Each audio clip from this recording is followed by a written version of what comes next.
মায়েরা বোনেরাও তারা তাদের অপিনিয়ন ব্যক্ত করতে শুরু করেছেন। তারা বলেছেন আমরা, কেউ মাইন্ড করবেন না, এখানে 11 দল আসেন, যা বলছেন আমি তাই বলতেছি। কেউ বলেন আমরা ইসলামী দলের হাতে নিরাপদ, কেউ সুজা সাপ্তা বলে আমরা জামাতের হাতে নিরাপদ। 18 কোটি মানুষের বিজয় হলে সে বিজয় আমাদের সবার। দল গোষ্ঠী পরিবারতান্ত্রিক রাজনীতির কোনো বিজয় আমাদের কাছে নেই। বার্তা আমাদের অত্যন্ত পরিষ্কার। এই পথে পুরানা রাস্তায় যারা হাঁটতে চাইবেন অন্ধকার গলিতে, তাদের রাস্তায় তারা হাঁটুক, আমরা সদর রাস্তায় আলোকিত রাস্তায় হাঁটবো ইনশাআল্লাহ। আর জাতি এই আলোকিত রাস্তায় হাঁটবে। জাতি কোন দিকে ইতিমধ্যে আলামত স্পষ্ট। যুব সমাজ সিদ্ধান্ত দিয়ে ফেলেছে। 5টা পাবলিক বিশ্ববিদ্যালয়ের নির্বাচনে বলে দিয়েছে আমরা ন্যায় ইনসাফের পক্ষে, আমরা আগামী নতুন বাংলাদেশের পক্ষে, আমরা যুবকদের 24-এর আকাঙ্ক্ষার পক্ষে। এর রায় তারা দিয়ে দিয়েছে। মায়েরা বোনেরাও তারা তাদের অপিনিয়ন ব্যক্ত করতে শুরু করেছেন। তারা বলেছেন আমরা, কেউ মাইন্ড করবেন না, এখানে 11 দল আসেন, যা বলছেন আমি তাই বলতেছি।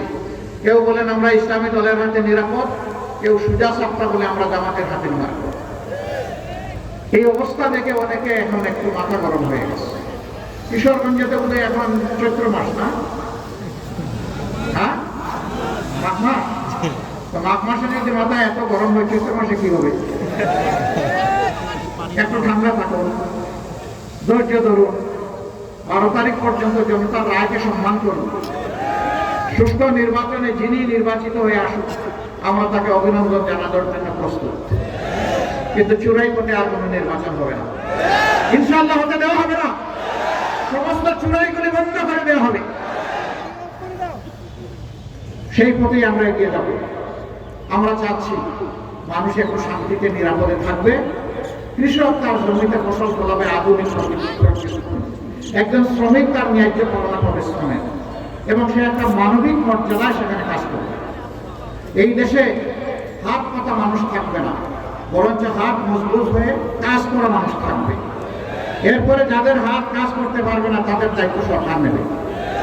আমরা বলেছি একটা সুস্থ সবল জাতি গঠনের জন্য 5 বছর পর্যন্ত শিশুদের সমস্ত চিকিৎসার দায়িত্ব নিতে বাধ্য হবে সরকার।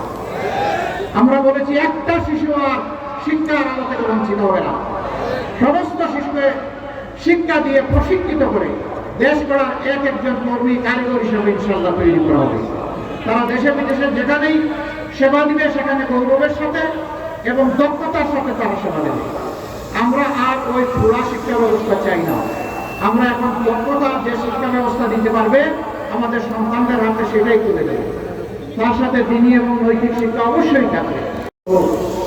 একটি হবে জনআকাঙ্ক্ষার পক্ষে, জুলাই আকাঙ্ক্ষার পক্ষে। এই ভোটটা হবে প্রথম ভোট, এটি হচ্ছে গণভোট। আপনারা গণভোটে কি বলবেন? হ্যাঁ মানে আজাদি, না মানে গুলামি। আজাদি না গুলামি, আজাদি না গুলামি। ইনশাআল্লাহ সমস্ত জনগণকে, মা বোন সবাইকে সাথে নিয়ে আমরা হা ভোট দেবো ইনশাআল্লাহ। এটি বাংলাদেশ, এটি বৈষম্য মুক্ত, ফেসিবাদ মুক্ত, দুর্নীতি মুক্ত বাংলাদেশ। এর বীজ রচনা করে দেবে হা ভোট ইনশাআল্লাহ। এরপরে আরেকটা ভোট, যারা আগামী সরকার গঠন করবে এবং দেশবাসীকে সেবা দেবে। সবকিছু পরিষ্কার হয়ে গিয়েছে, আমাদের স্পষ্ট অবস্থা। আমরা দুর্নীতির পক্ষে কাউকে যেতেও দেব না, নিজেরাও দুর্নীতি করবো। ছাতাবাজি বাংলাদেশে আর চলতে দিব না। আমাদের তো ছাতাবাজির প্রশ্নই উঠে। কোন মামলা বাণিজ্য বাংলাদেশে হবে না। বিদেশের সবগুলো বন্ধু রাষ্ট্রের সাথে আমরা উত্তম সম্পর্ক রক্ষা করে চলব, কিন্তু কাউকেই প্রভু মানব না। কথা একদম সাফ। আধিপত্যবাদ কোন জায়গা নেই। আগামীতে মানুষ তার যোগ্যতা অনুযায়ী ইনশাআল্লাহ তার কাজের জায়গা খুঁজে পাবে। মা বোনরা ঘরে চলাচলে কর্মস্থলে নিরাপত্তা পাবে ইনশাআল্লাহ। আমরা সব কিছুর বিনিময়ে আপনাদের নিরাপত্তা নিশ্চিত করবো ইনশাআল্লাহ। এটাই মা বোনরা সবার আগে আমাদের কাছে। সেই ভোটটা হবে ইনশাআল্লাহ 11 দলের প্রার্থীদের পক্ষে। আমরা 11টি দল যার যার মার্কায় নির্বাচন করছি, কিন্তু একটি আসনে 2টা মার্কা থাকবে না আমাদের। আমরা যার হাতে মার্কা তুলে দিব তিনি আমাদের ক্যান্ডিডেট, জনগণের ক্যান্ডিডেট, 11 দলের ক্যান্ডিডেট। তাকেই জিতিয়ে আনতে হবে ইনশাআল্লাহ, বাংলাদেশকে জিতানোর জন্য। হ্যাঁ যদি জিতে বাংলাদেশ জিতে যাবে, হ্যাঁ যদি হারে বাংলাদেশ হেরে যাবে।